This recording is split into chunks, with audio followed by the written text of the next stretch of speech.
सिया गोयल के लिए सबसे आसान क्या था?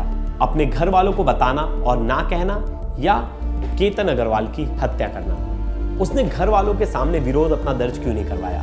उसने क्यों घर वालों के सामने बगावत नहीं की? और उसने ये प्लान क्यों चुना कि घर वालों से बगावत नहीं करनी है, लेकिन जिस लड़के से शादी हो रही है उसकी हत्या कर देनी है? इस खबर में हम डिटेल में जानेंगे कि क्यों सिया ने मर्डर का रास्ता चुना, क्यों सिया ने बगावत नहीं किया। लास्ट तक इस वीडियो में बने रहिएगा। नमस्कार, मेरा नाम है प्रियेश पांडे और आप देख रहे हो क्राइम तक।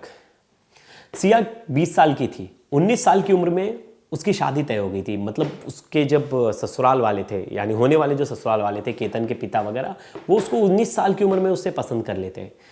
सिया 12th भी पास आउट नहीं कर पाई थी और आगे उसकी पढ़ाई में रुचि भी नहीं थी। ऐसे में सिया ने सोचा कि मुझे खुद का कुछ करना है, खुद का एस्टैब्लिश करना है बिजनेस। और वो क्लास की शांत स्टूडेंट थी, शांत रहना, ज़्यादा किसी से मिलना जुलना नहीं, एक्सट्रोवर्ट थी एक तरह से। अब एक शांत बच्चे का स्वभाव कैसा होता है? शांत बच्चा कोई है तो हर कोई सोचता है सीधा है, चुपचाप है, लेकिन उसके अंदर बहुत सारी चीज़ें चल रही होती, हर कोई वो चीज़ें भाप नहीं पाता। अब स्कूल टाइम से ऐसा था, अब उसे वो इम्पोर्टेंस, पापा भी बिजनेस में बिजी थे, घर वाले भी अपनी चीज़ें कर रहे थे। अब उसने सोचा कि उसे खुद का कुछ करना है और आगे पढ़ाई नहीं करनी। तो घर वालों ने उसे सपोर्ट भी किया, बोला कि ये तो हमारा वैसा बच्चा है कि हमारी सब आज्ञा का पालन करता है। तो सिया की हमेशा से छवि वैसी बनी रही घर में कि आज्ञाकारी बच्चा ही है, मतलब माता पिता की हर बात मानती है। और कहते हैं ना कि एक घर का होनहार बच्चा, बहुत टैलेंटेड बच्ची, इस तरह से जब भी सिया मिलती थी किसी से तो घर वाले इस तरह से पोर्ट्रे करते थे। एक मेंटल प्रेशर यहाँ से तो सिया के ऊपर शुरुआत से था ही कि वो बहुत ही अच्छी डॉटर है, बहुत ही अच्छी बेटी है। अब घर वालों ने उसकी मदद भी की। जब वो 12th पास आउट नहीं कर पाई तो उन्होंने बोला कि मुझे बेकरी का काम शुरू करना है। तो बाकायदा घर वालों ने उसे सपोर्ट किया और उसने होम बेकरी का काम करना शुरू कर दिया। अब ये सब चीज़ें वो कर रही थी खुद के बलबूते पर, और साथ ही साथ उसके पड़ोस में रहने वाला एक जो चेतन है उसे कम उम्र में मिल गया। देखिए, उम्र बहुत इंपॉर्टेंट रोल प्ले करता है। अक्सर आपने देखा होगा, जो भी एज ग्रुप, मतलब 22 साल से लेके 16 साल से लेके 22 साल का जो एज ग्रुप है, इस एज ग्रुप में अगर कोई रिलेशनशिप में आता है तो वो इतने इमोशनली कनेक्ट हो जाता है, इतना इमोशनल बॉन्ड रखता है उस चीज़ में कि उसे लगता है कि वही उसका सब कुछ है। धीरे धीरे रिलेशनशिप की क्राइटेरिया बदलती जाती है और कैटेगरी भी बदलती जाती है। एक तरह से कह सकते हैं कि जैसे ही 25 साल की उम्र कट जाती है, वैसे ही सही गलत का बहुत ज़्यादा एहसास हो जाता है कि सही क्या है मेरे लिए, गलत क्या है। और मैच्योरिटी ज़्यादा आ जाती है तो डिसीजन थोड़ा सही होते हैं। अब ऐसे में सिया की उम्र 19 साल थी और वो 18 साल की उम्र से चेतन के साथ कनेक्टेड थी और चेतन की वो गर्लफ्रेंड थी। अब उन दोनों का इमोशनल बॉन्ड इतना स्ट्रॉन्ग था उस समय से ही कि वो दोनों ने सब कुछ सोच लिया था। लेकिन सिया ने भी ये नहीं सोचा था कि घर वाले उसकी इतनी जल्दी शादी करा देंगे। अब सिया घर पे कभी अपने पेरेंट्स के सामने आवाज़ नहीं उठा पाई, ना वो कुछ विरोध कर पाती, ना बोल पाती, क्योंकि घर पर उसकी छवि थी शांत बच्चा, मम्मी पापा की हर बात सुनने वाला बच्चा, मम्मी पापा से बगावत नहीं करने वाला बच्चा। वहीं दूसरा एक चेहरा था जो वो चेतन के सामने था। चेतन के सामने वो खुलकर रहती, खुलकर बोलती, हर चीज़ें खुलकर करती और वो उससे ज़्यादा चीज़ें शेयर करती जो उसके घर वालों को भी नहीं पता थी। अब धीरे धीरे अचानक से ये एक शादी में जाते हैं सिया के परिवार वाले। वहीं चेतन के परिवार वाले सिया को देखते हैं और बोलते हैं कि ये लड़की हमें पसंद आई, क्योंकि वो लड़की अकेले थी, शांत स्वभाव थी, ज़्यादा किसी से बातचीत नहीं कर रही थी, अपने परिवार वालों के साथ ही थी। तो ऐसे में परिवार वालों ने छोटी मोटी चीज़ें नोटिस की केतन कर, उन्होंने लगा कि लड़की तो बहुत अच्छी है और हम इनके परिवार को तो पहले से जानते हैं। वहीं जो केतन के पापा हैं, उनके मामा, केतन के पापा के जो मामा हैं, उन्होंने फिर इस रिश्ते को हरी झंडी दी और उन्होंने जाकर सिया के घर वालों से बातचीत की। सिया के पिता ने बोला कि हमारी बेटी अभी छोटी है, 19 साल अभी उसकी उम्र है और अभी 20 लगेगा। तो केतन के मामा ने, मतलब केतन के पिता के मामा ने कहा कि कोई प्रॉब्लम नहीं है, हमें चलेगा। और उन्होंने कहा कि इससे बड़ा उनका भाई है, सिया से बड़ा जो है उसका भाई है। तो उन्होंने बोला अरे हम उसकी भी शादी करा देंगे। और सब चीज़ बड़े ही प्यार मोहब्बत से सब चीज़ डन हो गई और कोई चीज़ का प्रेशर नहीं था शुरुआत में। अब सिया को बता दिया जाता है कि तुम्हारे लिए हमने ये लड़का देखा है और ये लड़का बहुत अच्छा है, फैमिली इसकी बहुत सेटल्ड है और बहुत अच्छी फैमिली, हमारी जानकार फैमिली है, तो तुम्हारी शादी इससे फिक्स कर दी गई है, तुम्हें लड़का पसंद है। और ये घर वालों ने पूछा और उसने उस टाइम पर बगावत नहीं की। पहली बार जब सिया को उसके घर वालों ने पूछा तो उसने बगावत नहीं किया है और वो सोचने में उसे समय चला गया कि अब मुझे करना क्या चाहिए। वो ये समझ रही थी कि अगर वो चेतन के बारे में बताएगी तो चेतन के लिए घर वाले उसके एक्सेप्ट नहीं करेंगे, उस चेतन को, क्योंकि यहाँ कम्युनिटी डिफरेंस है। बाकायदा चेतन खुद भी कुछ बढ़िया बिजनेस वगैरह कुछ कर नहीं रहा, परिवार वाले उसे एक्सेप्ट नहीं करेंगे। ये बात कहीं ना कहीं सिया के दिमाग में बैठी हुई थी।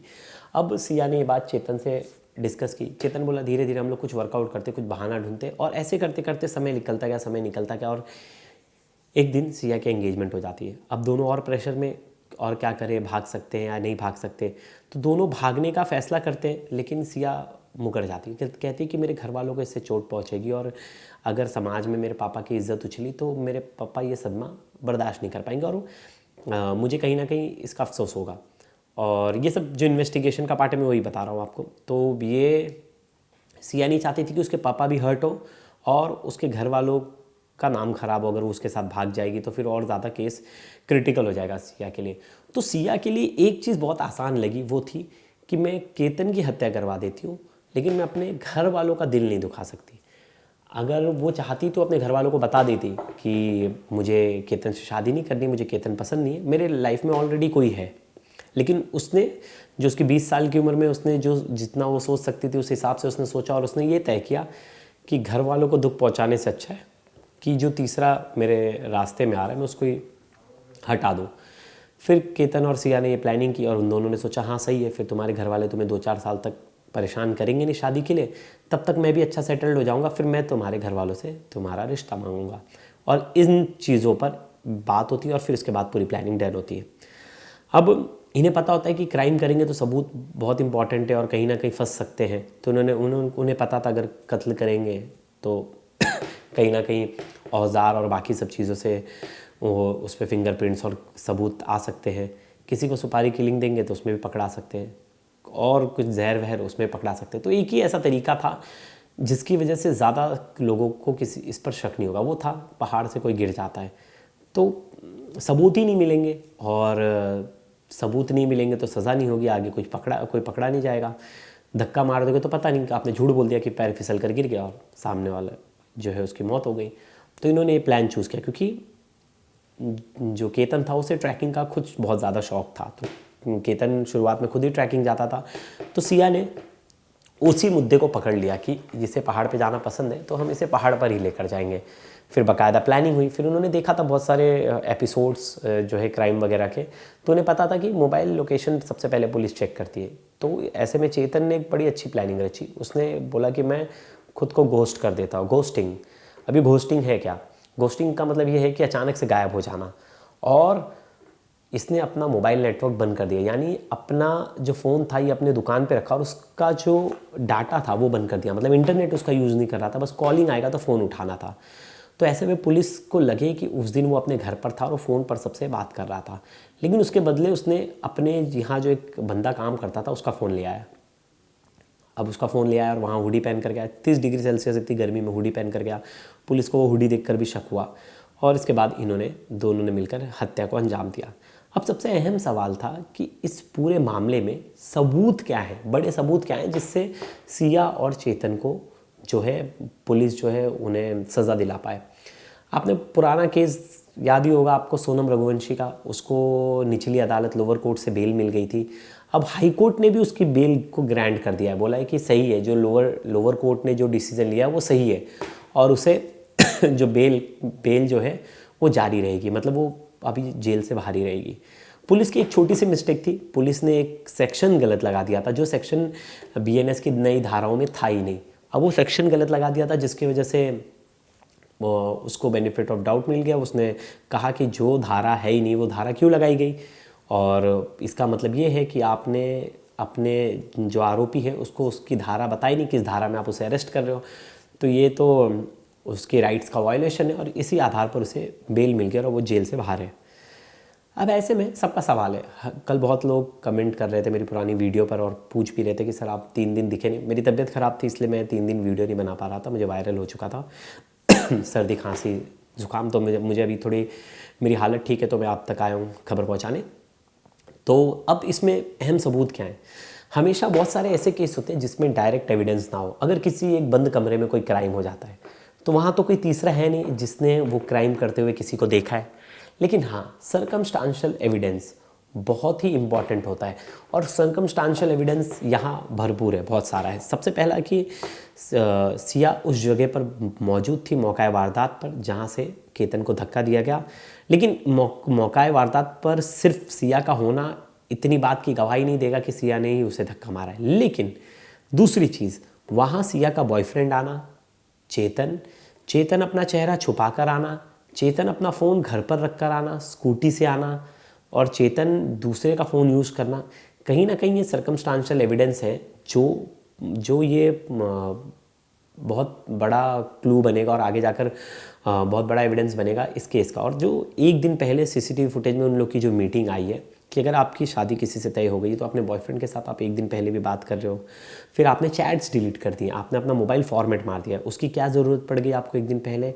फिर चलिए ये भी अगर केस में अगर आप इसको बड़ा एविडेंस नहीं मानेंगे तो एक साथ दोनों लोग सेम टाइम पर उस फोर्ट पर क्या कर रहे थे और आपस में क्यों कोऑर्डिनेशन रखा था दूसरे नंबर से। तो ये तमाम जो पहलू है, क्योंकि जो देखिए एफआईआर जो दर्ज कराई थी वो केतन के पापा के नाम पर दर्ज थी, मतलब केतन के पापा ने दर्ज कराई थी। केतन के पापा को शक था कि ये दोनों ने इनके बेटे की हत्या की है।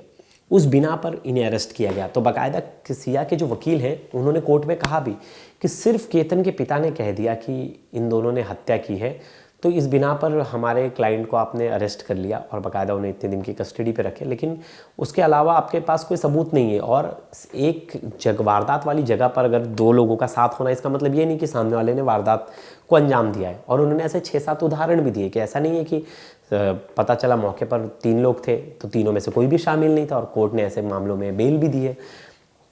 तो वो बाकायदा इस चीज़ों पर जोर दे रहे थे कि सबूत काफ़ी नहीं है। फिर कस्टडी बढ़ाने की मांग होने लगी। 7 दिन की इनकी जो रिमांड है वो ख़त्म हो गई।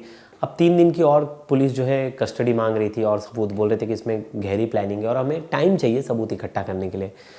उनके वकील ने, सिया के वकील ने बाकायदा इसमें कहा कि नहीं, अभी जितना पुलिस ने इन्वेस्टिगेशन कर लिया उतना काफ़ी, अब बढ़ाने की कोई ज़रूरत नहीं है। लेकिन कोर्ट ने 3 दिन की और जो है जो रिमांड है वो दे दी है और अब 3 दिन और ये पुलिस कस्टडी में रहेंगे। इसके बाद एक और टसल आ गया। सिया के घर वालों ने एक वकील किया और उन्होंने कहा कि जो वकील अभी सिया का कोर्ट में केस लड़ रहा है हमने उसे हायर नहीं किया है। अब उनके वकील जो सिया का केस जो कोर्ट में लड़ रहे हैं उन्होंने कहा कि मैंने सिया एक बालिग लड़की है, 18+ है, तो वो अपना डिसीजन खुद ले सकती। हमारी टीम गई सिया के पास और सिया से हमने पूछा कि क्या हम आपका केस लड़ सकते हैं, तो सिया ने बाकायदा हामी भरी और सिया ने जो है प्रॉपर पेपर पर साइन किया। फिर उसके बाद हम केस लड़ रहे हैं। और अब उनके वकील जो सिया का पहले केस लड़ रहे हैं वो वकील ने 10 करोड़ का मानहानि का नोटिस भेज दिया सिया के भाई को। इस पूरे मामले पर हमारे संवाददाता ने सिया के भाई से बातचीत करी, एक बार वो सुनते हैं। 7 दिन की पुलिस कस्टडी खत्म होने के बाद आज सिया गोयल और चेतन चौधरी दोनों की कोर्ट में पेशी होगी। थोड़ी देर में ही 7 दिन का इन्वेस्टिगेशन खत्म होने के बाद अब पुलिस उन्हें कोर्ट में लेके जाएगी और 7 दिन की पुलिस कस्टडी मांग सकते हैं। लेकिन उससे पहले फर्स्ट टाइम एक्सक्लूसिवली हमारे साथ है साहिल गोयल जो सिया के सगे भाई है। इस पूरे मामले में साहिल गोयल ने परसों अपना बयान भी दिया था, आज कोर्ट में पेशी है, क्या कहेंगे? जो भी कोर्ट बोलेगा सर उसका हम पालन करेंगे सर, जो भी कोर्ट का डिसीजन रहेगा उसका हम देखेंगे सर। आपके लॉयर को लेकर कुछ इशू चल रहा है आपने कहा? मेरे लॉयर को लेके इशू है, जो आशुतोष श्रीवास्तव है उनको हमने कभी भी हायर नहीं किया है, वो हमारे साथ कभी भी कोऑर्डिनेशन में कभी भी कांटेक्ट में नहीं आए हैं। हम विपुल दुशिंग के साथ आगे बढ़ रहे हैं। ये बात हमने जब उनको भी बताई है तो वो हमको थ्रेट कर रहे हैं। क्या आपको लॉयर थ्रेट कर रहे हैं? हाँ जी। तो कुछ पुलिस वुलिस से बात हुई आपकी? इस टाइम पे अभी तक बात नहीं हुई है सर। पुलिस से बात नहीं हुई? अभी तक बात नहीं हुई सर। तो ये जो मीडिया में आशुतोष श्रीवास्तव आप बोल रहे हो, जो अभी आपके बिहाफ ऑफ यू वो बाइट्स दे रहे हैं, मीडिया के साथ बात कर रहे हैं, क्या वो आपके लॉयर नहीं है? हमारे लॉयर नहीं है। हमने विपुल दुशिंग को हायर किया है, उनकी सर्विसेज के लिए हमने उनको अप्रोच किया है। हम उनके साथ 4 दिन से इस चीज़ के ऊपर काम कर रहे हैं सर। ओके, लेकिन मैंने उनसे बात की थी परसों, तो उनका ये कहना था कि सिया ने इसमें उन्हें दस्तखत दी है। ये उन्होंने फोर्सफुली कुछ किया है, कुछ नहीं है, मुझे मालूम नहीं है सर। ये उन्होंने लॉकअप में उनका सिग्नेचर लिया है। हमको कुछ इस चीज़ के बारे में उन्होंने इन्फॉर्म किया नहीं है, हमको कॉन्टैक्ट किया नहीं, हमारे साथ कोई कोऑर्डिनेशन रखा नहीं है इस चीज़ के ऊपर से सर। इस चीज़ के ऊपर हम लोगों ने आज कोर्ट में एफिडेविट भी फाइल किया है कि हमारे जो प्रोसीडिंग लॉयर है इसके आगे वो विपुल दुशिंग रहेंगे। सो आपका एफिडेविट फाइल हो चुका है, क्योंकि 1 घंटे में तो आपको बहन को कोर्ट में लाया जाएगा। फाइल हो चुका है सर। फाइल हो चुका है, उसकी दस्तखत भी है उस पर? किसकी? वो पेंडिंग प्रोसेस है सर। वो पेंडिंग प्रोसेस है।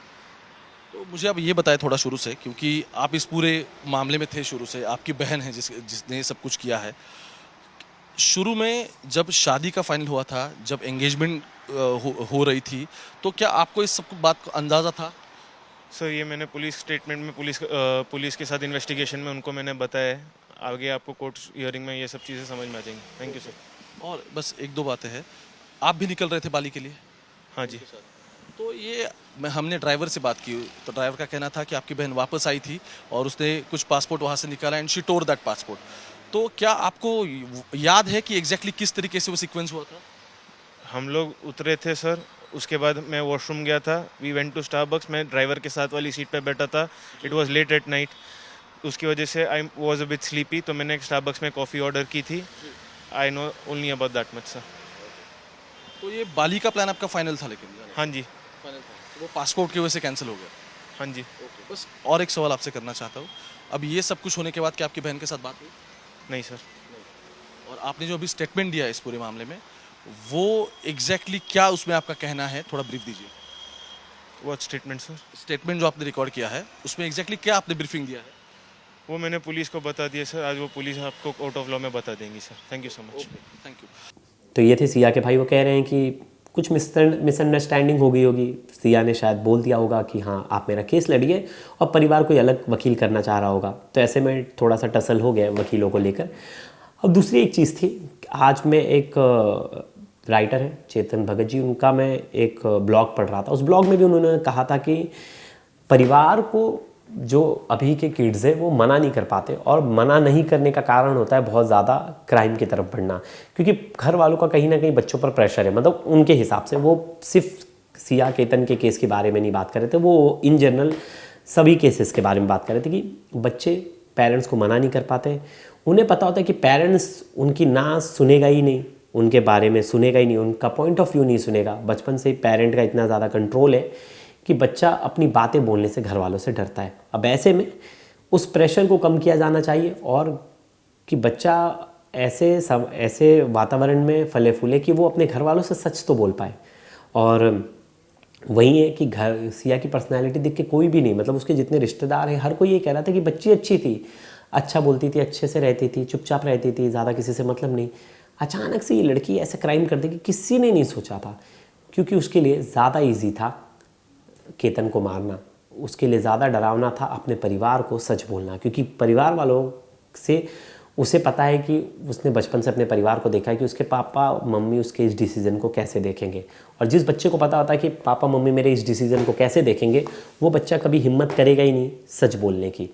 और ऐसे में क्राइम कोई एक दिन वाली चीज़ नहीं कि अचानक से कोई शख्स क्राइम कर देता है। क्राइम पनपने में भी टाइम लगता है। जो हम बहुत सारे केसेस देखते हैं कि किसी लड़के ने अपनी मम्मी को मार दिया, किसी बेटे ने अपने पिता को मार दिया, इस तरह के जो क्राइम होते हैं वो क्राइम धीरे धीरे इवॉल्व होते हैं। मतलब धीरे धीरे उनके दिमाग में चीज़ें चल रही हैं, वो सोच रहे हैं, फिर उस चीज़ को वो इम्प्लीमेंट कर देते हैं। और सेम यहाँ भी ऐसी चीज़ें हुई हैं।